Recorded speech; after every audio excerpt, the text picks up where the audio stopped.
Bien, bien chicos, continuando con la explicación.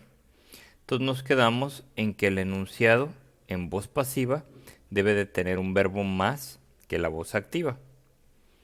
Pero como decía, ¿qué sucede cuando un enunciado en voz activa tiene dos verbos? Entonces la voz pasiva pues, debe de tener tres. Entonces ahorita te voy a explicar cómo utilizar o cómo anotar el tercer verbo. Dice, la respuesta es que en la voz activa uno de los verbos va a ser auxiliar y el otro va a ser el verbo principal. Por ejemplo, en el enunciado, Javier está pintando las casas, el verbo auxiliar es está, el verbo principal es pintando. ¿Okay? Entonces, ¿cómo convertimos a voz pasiva un enunciado de voz activa que tiene dos verbos? Dice, pues bien, la voz pasiva solo afecta al verbo principal, es decir, a pintando. ¿Ok? Entonces, por ejemplo, si utilizamos nuevamente el mismo enunciado, Javier está pintando las casas, la voz pasiva quedaría así.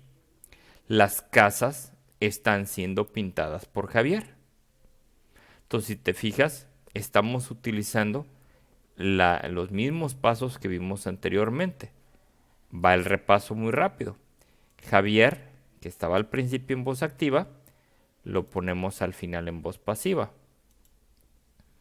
Las casas, que eran el objeto en la voz activa, se van al lugar del sujeto en la voz pasiva. El verbo principal se anota en participio. Aquí estaba en gerundio, ando, se va a participio, hadas. El verbo ser se anota en la voz pasiva en el mismo tiempo que estaba en la voz activa. Está aquí en gerundio y entonces aquí está el verbo, siendo. Entonces lo único que nos falta ver es cómo se acomoda el tercer verbo. Dice, si te fijas bien en el ejemplo anterior, el verbo auxiliar está, no cambia, solo se ajusta al plural del nuevo sujeto. Las casas están. Entonces lo que nos está diciendo es que este mismo auxiliar se vuelve a utilizar. Solamente lo ajustas al nuevo sujeto. El que sí cambia es pintando, con lo que acabamos de ver, ¿no? Que el verbo ser se acomoda con esa terminación y el verbo pintando se pone en participio, que son pasos que ya habíamos visto. ¿Okay? Aquí están otros ejemplos. Voz activa, José ha besado a Carla, Carla se pone al principio, José se pone al final, el verbo principal vuelve a ponerse con terminación en participio, ajustado al género del sujeto que es femenino, se pone el verbo ser con la terminación del verbo principal de la voz activa, es decir, sido, y el verbo auxiliar pasa igual. Igual esto. Invierten, y ahí viene lo difícil de los verbos. Este tiene dos, este va a tener tres. Ok, empezamos del último al primero. Primero va a ser el verbo principal en participio, en la voz pasiva. Después va a ser el verbo ser. Y después va a ser el mismo auxiliar que la voz activa. Ok, entonces verbo principal en participio. Ahí está, tocando, tocada. Verbo ser en el mismo tiempo que el verbo principal de la voz activa. Y el mismo auxiliar ajustado todo al nuevo sujeto. Entonces así es como se acomodan los tres verbos. Repito por último, para no ser tan repetitivos, pero para que les quede claro a los que se les dificulta. Tres verbos. El verbo principal de la voz pasiva, perdón, de la voz activa, en la voz pasiva, con terminación en participio. El verbo ser, con la misma terminación que el verbo en voz activa. Y el mismo auxiliar. Y ahí está. Dos verbos, tres.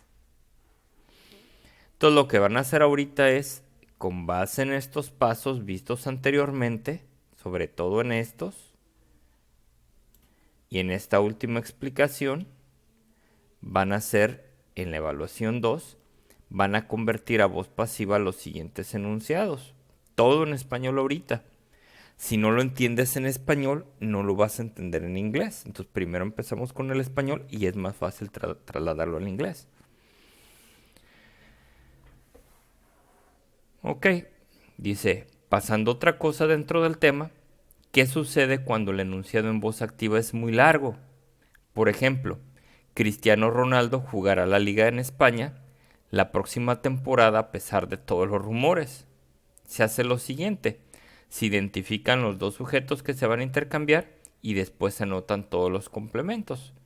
Ahí el que se va a intercambiar es Cristiano Ronaldo, se va a pasar al final y la liga en España sería el otro sujeto o el que se va a pasar al principio. Entonces si se fijan aquí la liga y a Cristiano Ronaldo lo ponemos por acá. Si no, analicen este para que vean cómo se hace. Ok, pero no tiene mucho chiste. Es prácticamente lo mismo, nada más que lo que sobra se acomoda hasta el final. Ok, entonces utilizando esta guía, ahorita lo que van a hacer también la conversión de voz activa a voz pasiva de estos enunciados. Ok, utilizando este ejemplo. Me voy a cambiar al PDF, estaba en Word para señalarles bien, pero me voy a pasar al PDF. Entonces dejen nada más me ubico donde íbamos. Ok. Estamos aquí. Ok. Por último, es necesario decir que no todos los enunciados pueden convertirse en voz pasiva. Por ejemplo, si tratas de convertir a voz pasiva el enunciado, ellos están jugando en la calle, quedaría erróneamente así. La calle está siendo jugada por ellos, que no queda. Entonces, repito, la clave aquí es que no todos los enunciados pueden convertirse a voz pasiva. Tú tienes que ver. Pero ahora sí ahí les va a ustedes la opción. Dice, anota 5 pares de enunciados en tu cuaderno, en voz activa y pasiva. Utiliza por favor diferentes tiempos verbales, o sea, unos que estén en presente, otros en pasado, otros en futuro, pero 5 pares en total. No son 5 en presente, 5 en pasado, 5 en futuro, no, 5 en total. También utiliza diferentes números y géneros, o sea que unos estén en singular, en plural, masculino y femenino, y enunciados en voz activas, unos que tengan un verbo, otros que tengan dos verbos, para que tú puedas hacer la traducción. Entonces, repito, son 5 en total, ¿ok? Vas a anotar 5 pares. Ahora sí viene lo bueno. Bueno, relativo, ¿eh? Porque dice, pasando ahora al inglés, las cosas son exactamente iguales que todo lo que se explicó anteriormente. Por eso se explicó primero en español. Vas a utilizar lo siguiente. Y si te fijas, te pongo algunas tablitas aquí que te van a ayudar. Por ejemplo, vas a usar las siguientes conjugaciones del verbo to be. Aquí te puse cómo se conjuga en presente, pasado y futuro. Como también vas a usar el verbo to have, aquí te puse cómo se conjuga en los tiempos principales. Aquí dice, cuando aparece un pronombre al final del enunciado, se utilizan los pronombres objetivos. Por ejemplo, al final de un enunciado no pongas I, tienes que poner me. Dice, al principio del enunciado se usan los pronombres personales, como she, pero al final no puedes usar un pronombre personal porque se utilizan los pronombres objetivos. En lugar de she, tienes que utilizar her. Entonces, estos son al principio del enunciado y estos son al final. Y por último, la palabra por se traduce como by. De todas maneras, tú analiza esto con más detalle. Ahorita es nada más para darte la explicación general. Entonces, ahora sí, hay enunciados en inglés y tú tienes que poner A si están en voz pasiva, P si están en voz, perdón, A si están en activa y P si están en pasiva. Y aquí viene la explicación, ¿verdad? De cómo convertir un enunciado de voz activa a voz pasiva, que es repetitivo con lo anterior. Es para que le des una repasada, ¿verdad? Primero tienes que ver si se puede convertir. Por ejemplo, la blusa está muy bonita, no se puede convertir. Muy bonita está siendo la blusa, ¿no? Usa tu sentido común. Si el enunciado no suena bien después de convertirse, significa que no está bien. Pero estas sí se pueden convertir. Entonces ahí vienen los pasos, que prácticamente, repito, es lo que ya vimos, pero sí dale una leída por si algún detalle se me pasó y más porque aquí ya viene la explicación en inglés. ¿Ok? Entonces hay que darle una revisada. ¿Ok? Pero son los mismos pasos. Por ejemplo, a ver, vámonos. Segundo paso, intercambiar al sujeto por el objeto. Por ejemplo, she drove the car. Ella manejó el carro. Entonces, the car va al principio. Los verbos ahorita no lo vamos a ver. Y el she, acuérdense que no pueden ponerle aquí she. Tiene que ser el pronombre objetivo. Por eso es by her. ¿Ok? En inglés, cuando un pronombre personal pasa de la posición del sujeto a la del objeto, se cambia por un pronombre objetivo. Hay que leerlo todo esto, repito ustedes a detalle. Aquí nos estamos yendo un poquito más rápido. Y lo que ya habíamos visto, se cambia, o más bien se inserta el verbo ser en el mismo tiempo que el verbo principal de la voz activa.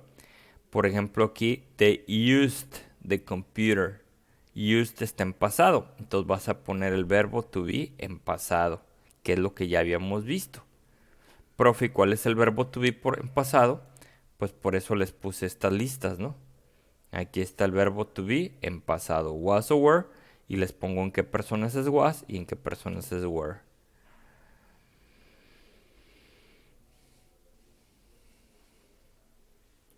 Y el verbo principal, bueno, eso es lo que ya habíamos visto ahorita. Y el verbo principal se tiene que poner en participio, como drawn. ¿Ok? Entonces, repito, son los mismos pasos, pero analícenlo ustedes para que vean cómo va en inglés, por favor. Y ya en base a todo esto, aquí les pongo una síntesis de cómo se convierte de voz pasiva en activa. Y en base a eso, pues ustedes tienen que hacer sus actividades. ¿Ok? Entonces es importante que entiendan bien el tema para que sepan hacer las actividades que vamos a hacer en esta semana y en las siguientes. Si no les queda lo suficientemente claro, pues ya saben que hay mucha información en internet y claro también que me pueden preguntar. Chicos, espero que estén muy bien. Yo sé que no es lo mismo estar así a distancia, pero pues ahora sí que les deseo lo mejor. Estoy para apoyarlos y pues ahora sí que reciban un respetuoso abrazo. Nos estamos viendo. Muchas gracias.